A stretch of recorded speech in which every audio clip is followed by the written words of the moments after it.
Hello and welcome back to the Air Armoury. I'm JRH and today I'm looking at air rifle calibres.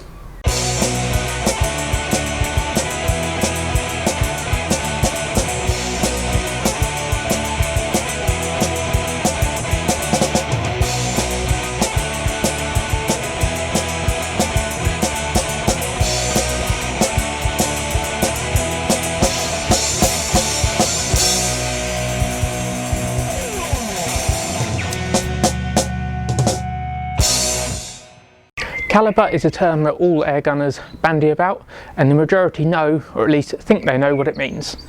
What I'm going to do in this video is look at exactly what calibre is, with regard to what determines it, the terminology that's used, and how it's recorded in terms of units of measurement and how those measurements interact with each other. I'll then go through some common and uncommon calibres and provide a bit of information about each, including history, characteristics, and advantages and disadvantages. So first of all, what is calibre? Now it's a bit of a chicken and egg scenario really, in that what came first, the barrel or the pellets? Now if we take 2.2 as an example, I've got a 2.2 barrel and some 2.2 pellets. Now were the pellets made to fit the 2.2 barrel, or was the barrel made to fire 2.2 pellets? And regardless of that, is there any difference between the two? If we look up the basic definition of the word calibre, the Oxford English Dictionary here defines it as the internal diameter of the bore of a gun barrel. Now it does then muddy the waters very slightly underneath when it says the diameter of a bullet, shell or rocket, but the main definition there is correct. The calibre is the internal diameter of the barrel. And that is confirmed by a slightly more contextual definition in the Blue Book of Airguns, which states that calibre is the diameter of the bore, usually measured from land to land. I'll come back to that in a minute. It does not designate the bullet diameter. So both of those definitions included the term bore. So just to clarify, the bore of a gun is the internal hollow of the barrel which the pellet travels down, which is why it mentions the diameter of the bore, and why, for example, we refer to guns without rifling as smooth bore. So going back to the Blue Book definition, the bullet, or in this case pellet diameter, is obviously always going to be very close to that of the barrel diameter, but in order to ensure a perfect air seal, a standard Diablo shaped pellet such as this is generally always slightly bigger, albeit only by a few thousandths of an inch. And I can illustrate that with an extract from Airguns and Air Pistols by Wesley,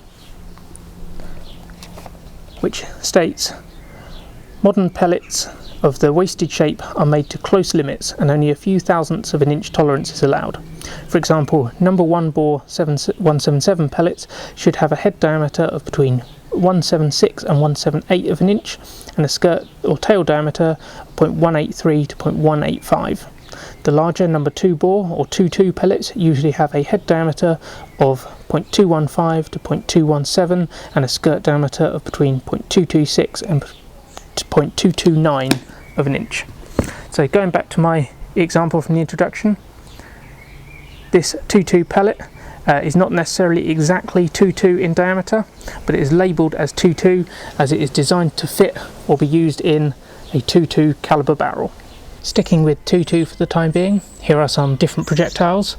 Now, due to the style of the projectiles, these will probably all vary marginally in diameter to each other, but the style or exact size doesn't matter. They're all 2.2 calibre because they are to be used in a 2.2 barrel.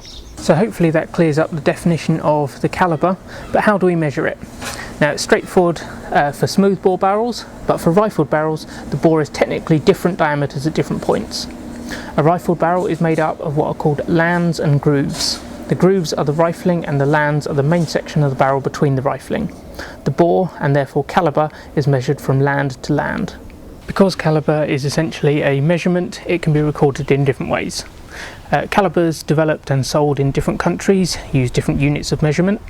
The UK and US used imperial measurements, so inches, which gives us 177 and 2.2 as either the main or predominant marking, and then in mainland Europe they used the metric system, so millimetres, giving us 4.5 millimetre and 5.5 millimetre as the measurement listed first on the tins.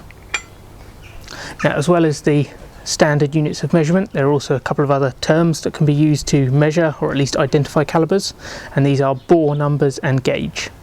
Now, bore numbers are mainly an English thing and aren't really used much anymore, but you do see it on older tins of pellets like these old Marlboro slugs, which you can see number 1 bore. So number 1 bore is 177, number 2 is 22, and number 3 is 25. Gauge is the number of lead shot, the diameter of the barrel that can be made from 1 pound or 454 grams of lead. Now, whilst I've included gauge to cover all bases, it's generally not used with regard to airgun calibers. You most often hear it in reference to shotguns. So for example, with a 12 gauge shotgun, you could make 12 lead shot the diameter of a 12 gauge barrel from a pound of lead. Looking at the relationship between these measurements, these days all the standard calibers have the measurement in both metric and imperial stated on both the guns and the pellets, and they're now manufactured to a level where they're deemed to be interchangeable. So for the 2 primary airgun calibers, 177 and 4.5mm are used interchangeably, and 22 and 5.5mm are used interchangeably. It's worth noting though that this hasn't always been the case. Most older British and I assume American barrels were machined to the true imperial measurement, which isn't a direct conversion to its modern accepted metric counterpart. For example, old British 22 barrels are actually 5.588mm rather than just 5.5mm, and you can still get some pellets to accommodate for that. The prime example are the Wasp pellets, which you can get 2 different 22 versions, one in 5.5mm and one in 5.6mm. With the background and technical bits out the way, I now want to move on to look at some specific airgun calibers. Now, historically there weren't really any set calibers, as the majority of guns were all handmade and they came with a mould for making ammunition specifically for that gun, so it didn't really have to be a set caliber. And this time period was categorised by typically larger calibers than we're used to today, often around 50 caliber, but all the way up to 3/4 of an inch. Airgun calibers though became largely standardised in the late 19th century, probably as a result of the Industrial Revolution, as both guns and pellets were now being mass produced. So I'm going to look at a number of different calibers, which I'm broadly going to divide into 3 different categories, which are standard, less common and specialised. Standard will be the most common calibers, which the majority of airguns are made in, and they are 177 and 22. Less common are calibers that aren't uncommon, but they just aren't as popular or widespread as the standard ones, and they are 20, 25 and BBs. Then lastly, specialised are calibers which have much more limited use and production, some of which are specific to individual guns, and they include, but are by no means limited to, 4.4mm, 4.46mm and then several larger calibers. 177 or 4.5mm is the most common airgun caliber. There are more guns and pellet types made in 177 than any other caliber. It's thought to have been developed in England in the latter half of the 19th century, and the primary application for 177 is target shooting, and that's because its small size and weight allow for high velocities with a relatively flat trajectory. Because of that, the International Shooting Sports Federation set it as the mandatory caliber for competitive shooting competitions up to and including the Olympics. And because of its use in competition, 177 is pretty much the only caliber you can get flat-tipped woodcutter pellets in, which punch a perfect hole in a paper target. Whilst many don't consider it to be the optimum hunting caliber, it can be used for hunting small animals or pest control. The only thing to be wary of is over-penetration due to the small size and high velocity of the pellets. 177 generally works out as the cheapest caliber per pellet, combined with it being readily available, that make it a good choice for plinking. 22 or 5.5mm was developed as an airgun caliber due to the popularity of 22 rimfire rifles. Whilst it has slower velocities than 177, because of its greater size and weight, it's a lot harder hitting, which makes it a very good caliber for hunting with airguns. It's well suited to taking down things like rabbits and pigeons. One downside of 22 though is that it has a shorter effective range than 177. 20 or 5mm is an airgun caliber which has its origins in America. In the late 19th century, US manufacturers such as Quackenbush, Pope and Bedford made guns in approximately 20 caliber.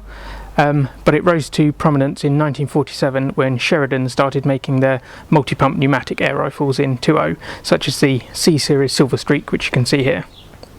At this time, Sheridan were the only manufacturers of pellets in this calibre, but there are now a handful of manufacturers making guns and pellets in it. And 2.0 was designed to be a good all-round calibre, combining the best of both worlds with regard to 177 and 2.2. It has a lot more knockdown power than 177, although not as much as 2.2, but retains a lot more of the velocity and trajectory characteristics of the 177 than 2.2 does. 2.0 guns and pellets are readily available, but there's nowhere near the selection compared to other established calibres. 2.5 or 6.35mm is a calibre with two primary uses, which are for older guns and for high power air guns. Looking first at older guns, such as my original Bugelspanner here, which is in 2.5, it was a very popular calibre in the late 19th and early 20th centuries, and was the only airgun calibre other than 177 and 2.2 to be given a designated bore number, with 2.5 being number 3 bore. Popularity waned though, because although it was a heavy, hard-hitting pellet, its advantages were offset by its relatively low velocity and its greater in-flight drop. It was then largely out of favour until towards the end of the 20th century, when it began to enjoy a small but stable revival as a powerful hunting pellet in the high-power PCP rifles that were being developed. In the UK, to be a viable hunting calibre, 2.5 really needs to be fired from a FAC rifle above the 12 foot-pounds power of an unlicensed rifle. And as with 2.0, 2.5 guns and pellets are readily available, but there is nowhere near the selection compared to other established calibres. The history of the BB is as much the story of a single manufacturer, Daisy, as it is the story of a calibre. When BBs were first introduced as airgun ammunition in the mid-1880s, they were made of lead and were .180 calibre, as they were essentially just the size BB shotgun shot. Daisy, the big American airgun company, are by far the biggest manufacturer of BB guns and BBs, and have largely influenced the direction of the calibre. In the early 20th century, Daisy changed the size of their BBs to .175, and because they were the market leader, other companies followed suit. Then in the 1920s, Daisy swapped from lead to steel as their material of choice for making BBs, which are nowadays often copper coated like the ones you can see here. Now, whilst I will mention a couple more obscure ones in a minute, BBs or .175 is the only real mainstream calibre which goes hand in hand with the shape of the projectile, with them being spherical. Because of this, the only real application for BBs is plinking. During the period of roughly 1930s to 1950s, although there were a few later examples, there were a fair number of guns made in mainland Europe, especially in Germany and Czechoslovakia, or Czech Republic as it is now, that made air rifles in 4.4mm. And some of the most commonly encountered ones, at least in my experience, tend to be military training rifles, such as the Mars 86 here. This is one of the only calibres I've really encountered which has a direct correlation or exclusivity with projectile shape. As far as I'm aware, all 4.4mm guns are designed to fire lead balls rather than standard pellets, and I think it's largely because it makes their repeating systems a lot simpler, and they have to be lead balls as the guns have rifled barrels, so steel projectiles would damage the rifling. Because there aren't many of these guns around, especially in the UK, the ammunition isn't readily available over here.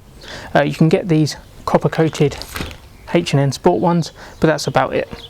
You can, however, get a larger, albeit still limited selection in mainland Europe, such as these Grief ones from Germany and these CZ ones from the Czech Republic. Now, because these are specialist and have to be imported, it's not the cheapest calibre to own an air rifle in. Like 4.4mm, 4.46mm is made exclusively in lead balls, and as far as I'm aware, the only gun made in this calibre is the Czechoslovakian VZ-47 military training air rifle, which you can see here. And the only manufacturer I've found in this calibre is actually CZ themselves. And like with the 4.4mm, it's somewhat pointless to try and give advantages and disadvantages of this calibre, as it's not one you're going to choose, especially not for shooting. It just happens to be the calibre of a rifle you'd be buying purely for historical interest as a collector. Airguns are generally made in small calibres due to the relatively low power compared to true firearms, so limited to smaller, lighter projectiles, with the 2.5 you can see here being the largest mass-produced, readily available calibre on the market today. Aside from those more historic guns I mentioned earlier on, there are still a handful of specific larger calibres which are often limited to particular guns, which include but aren't limited to the Benjamin Rogue in .357, the Daystate Wolverine in .303 and the Shinsung Korea Dragon Slayer in .50 calibre. These calibres are reserved for high power FAC rated PCP rifles, as the bigger the pellet the heavier it is, and to get the benefits of that big heavy hitting pellet you need a lot more power behind it, so these larger calibres would never work in a sub 12 foot-pound gun. These bigger airgun calibres are designed specifically for hunting and are capable of taking down animals as big as wild boars. The benefits of using an airgun over a conventional firearm for this kind of application are lack of recoil, the comparative quietness, especially when suppressed, and the fact that it's a lot cheaper per shot, and in certain countries the guns might not even be regulated as the same way of firearms regardless of power. So I hope you've learned a bit about the different airgun calibres you're likely to encounter and about calibre in general. Now, I've been very careful throughout the video not to say which is the best calibre, as I don't think there really is one, but there are definitely certain calibres better suited to certain applications than others, but it's also about personal preference. For me personally, I only ever really do plinking and informal target shooting, so I tend to favour 177, but I do still get through my fair share of 2.2 and 2.0 pellets. So thanks for watching, hope you found the video interesting. If so, be sure to like, comment and subscribe to the Air Armoury, and until next time, keep your arms in the air.